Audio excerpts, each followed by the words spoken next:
सभी दर्शकों को Radhe Radhe. Welcome to my channel Sanatan Bhakti Parivar. भाइयों, जैसा कि आपने पिछली वीडियो में देखा था कि महाराज जी से हमने खुद की रिक्वेस्ट की थी और आज उस वीडियो का पार्ट सेकंड है। तो जैसा कि आप सुनते चले आ रहे हैं कि पिछली वीडियो में महाराज जी ने श्री राम जी और लक्ष्मण जी का जो ऋषमुख पर्वत पे संवाद चल रहा है उस विषय में चर्चा चल रही है। तो चलते हैं महाराज जी की तरफ और देखते हैं मतलब महाराज जी आगे पार्ट सेकंड में क्या बताएंगे। तो हम चर्चा कर रहे थे लक्ष्मण जी और राम जी की सुंदर जो संवाद चल रहा है ऋषमुख पर्वत पर, तो उसी का ये अगला भाग मैं आपके बीच में रख रहा हूँ। हमने बताया था बहुत सी चौपाइयाँ हैं, एक भी चौपाई छोड़ता हूँ तो ये लगता है कि कुछ छूट रहा है, लेकिन समय की मर्यादा है। राम कथा में यदि कभी आपका अवसर हुआ और आगे कुछ ही समय बाद राम कथा का भागवत कथा और राम कथा एक साथ लगी हुई हैं, उसमें आप हमें श्रवण करेंगे।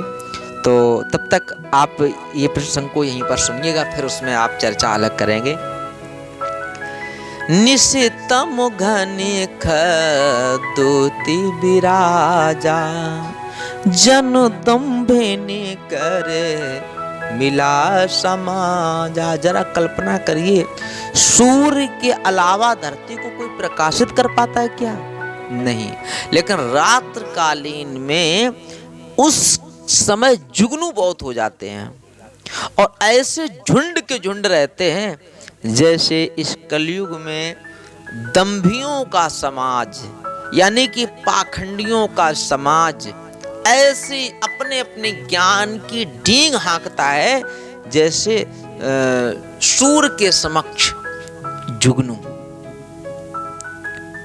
भावार्थ कहने का ये है, बड़े बड़े संत महापुरुषों के सामने दंभी लोग भी अपना ज्ञान बिखेरने लगते हैं।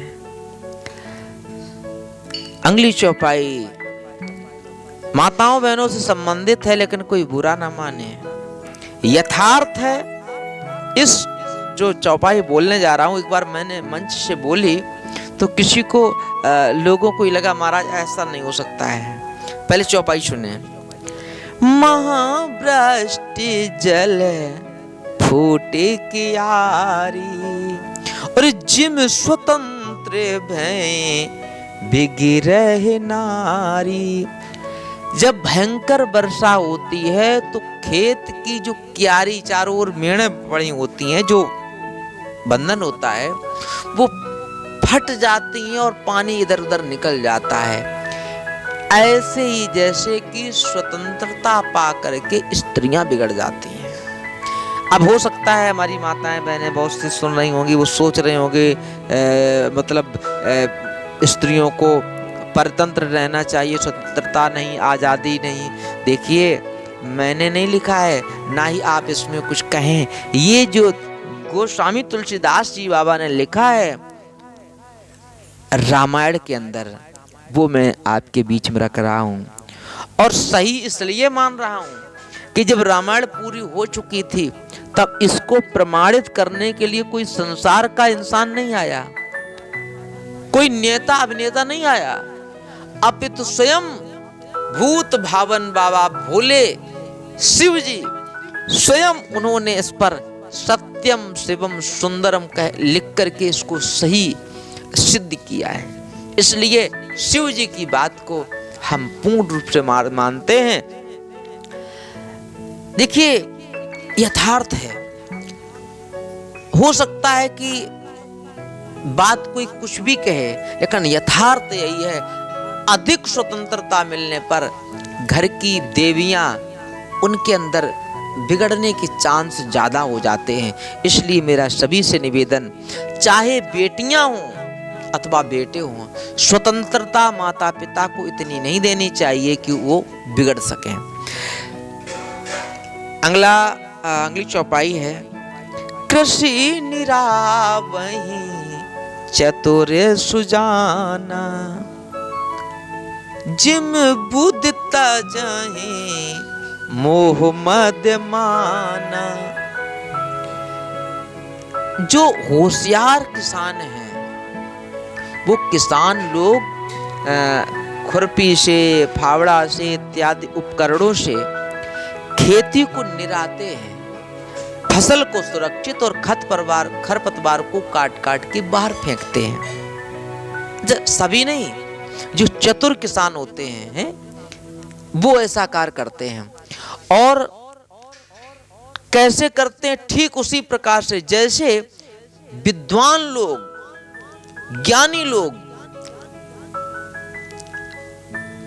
मद, मोह, अभिमान का त्याग कर देते हैं। जितना हमारे अंदर मद भर जाता है, अहंकार भर जाता है, अभिमान भर जाता है, उसको त्याग कर देना चाहिए। जैसे कि चतुर किसान खेत में खड़ी हुई फसल को सुरक्षित करता है, यानी कि सद्गुणों को सुरक्षित करता है, और अवगुणों को बाहर, यानी कि खरपतवार को बाहर करता है। तो ये बहुत ही गजब की चौपाई है। बहुत सी चौपाइयाँ हैं, कुछ ही चौपाइयों को मैं स्पर्श करूंगा। ऊसर बरसहि तृण नहीं जामा, जिम हर जने हिये उपज न कामा। आजकल तो नहीं, लेकिन आज के काफी साल पहले की बात है, मैंने अपने नेत्रों से ही देखा बहुत सी भूमि ऐसी होती जो ऊसर होती है। अब नए बच्चे नहीं समझ पा रहे होंगे ऊसर क्या है।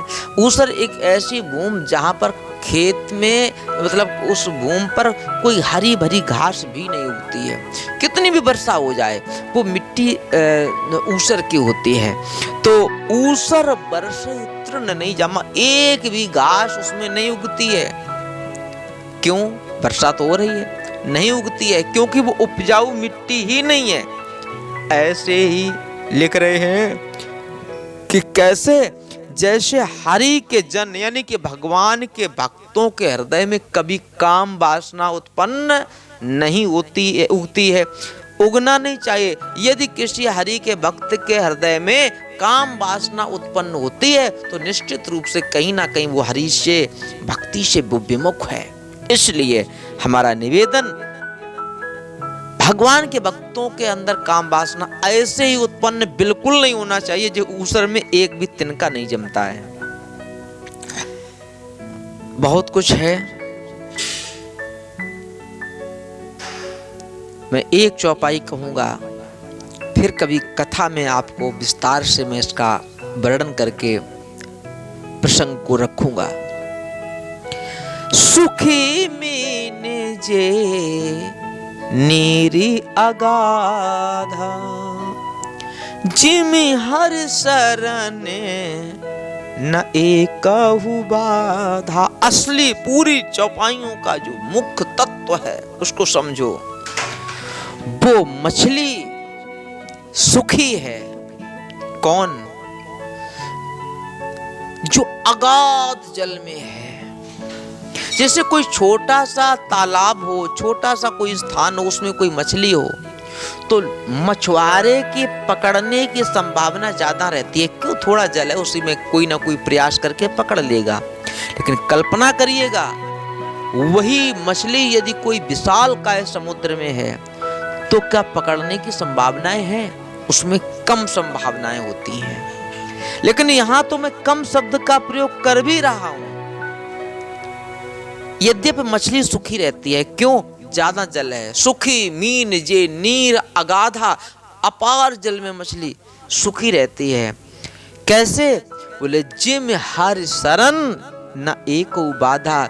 जैसे हरि की शरण में, भगवान की शरण में एक भी बाधा नहीं रहती है। अब इस बात का जो अर्थ है वो वही समझ पाएंगे जो भगवान की शरण में हैं, और जो केवल और केवल दिखावा के लिए जिनकी भक्ति हो रही होगी, मैं उनकी चर्चा नहीं कर सकता हूं। मैं तो आप सभी से यही निवेदन करूंगा। गोस्वामी तुलसीदास जी ने बहुत कुछ लिखा है, बहुत कुछ। वर्षा के बाद शरत ऋतु आई, वहां तक का वर्णन किया है। लेकिन मैंने अंतिम आपसे एक ही बात कही है, जैसे मछली अथाह जल में रह कर के सुखी हो जाती है, ऐसे ही यदि आपको भी सुखी रहना है तो आपको भगवान की शरण ले लेनी चाहिए। समझ लो आप सुखी हो गए, अन्यथा पूरी दुनिया में घूम आओ, चाहे देश में घूमो, चाहे विदेश में घूमो, कहीं भी घूमो, आपको शांति नहीं मिलेगी। शांति केवल सत्संग में, गुरु के पास, भगवान की कृपा से, भगवान की कथाओं से मिलेगी। इसलिए शरणागत हो जाओ, बस यही निवेदन। बोलिए श्री रामचंद्र भगवान की जय।